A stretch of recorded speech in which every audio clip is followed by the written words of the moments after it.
So we had a question on 4-9, number 47, and there's a lot of answers. That's the confusion.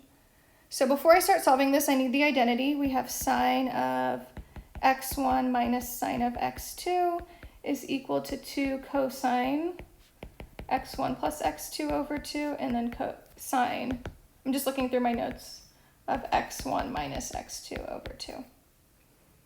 Because we can't solve it when the angles are different, but a product will be more helpful, because then we can factor.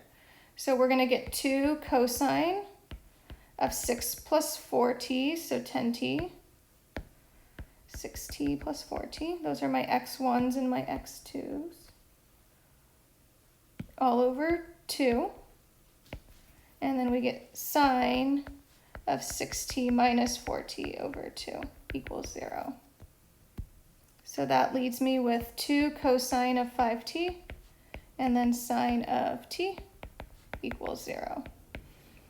And so what we're going to do is we're going to set cosine of 5t equal to 0 and sine of t equal to 0.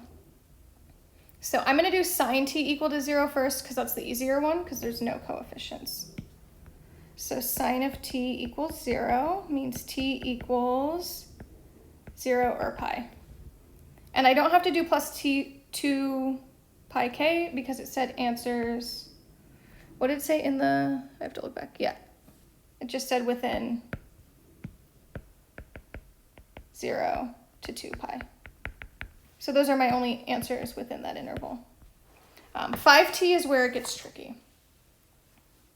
So cosine of 5t equals 0. So when does cosine equal 0? It would equal 0 for,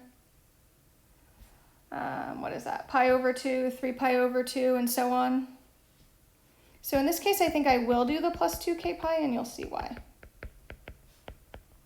So my two angles for 0 are pi over 2 and 3 pi over 2. But the issue is I still have to divide by 5. So there might be a lot of solutions because the division by 5 is going to make it happen sooner. You'll see what I mean in a second. So we're going to divide by 5, divide by 5, divide by 5, divide by 5. So we get pi over 10 plus 2/5 pi k, and then we get 3 pi over 10 plus 2/5 pi over k. And so now we need to find all the solutions that are before 2 pi. So one option is if you like adding the 2 pi k, the 2/5, you could just keep adding. I kind of don't like this. I think it's confusing. So what I actually did is I said 5t equals pi over 2, 3 pi over 2, and I just listed out a ton of options. 5 pi over 2, I listed out all of them because I thought this was kind of annoying. So 11 pi over 2, 13. I'm going to list out a ton just because I know there's a ton of answers. 15 pi over 2, 17 pi over 2, 19 pi over 2. I'm going to stop at 21 pi over 2 just as a guess. And then we're going to divide every single one of these by 5. And so I'm going to list them out and then I'll tell you when to stop.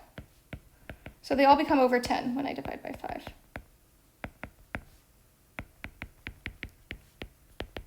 So I'm going to list them really fast, and then we'll talk about it. So I'm just dividing all of them by 10. I'm listing out a ton.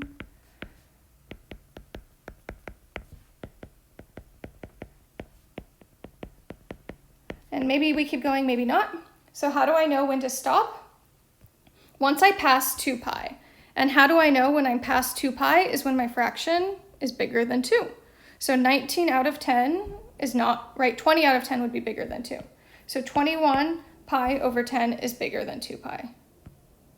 Right, I'm not even using the pi, right? 21 over 10 is 2.1, that's how I know that.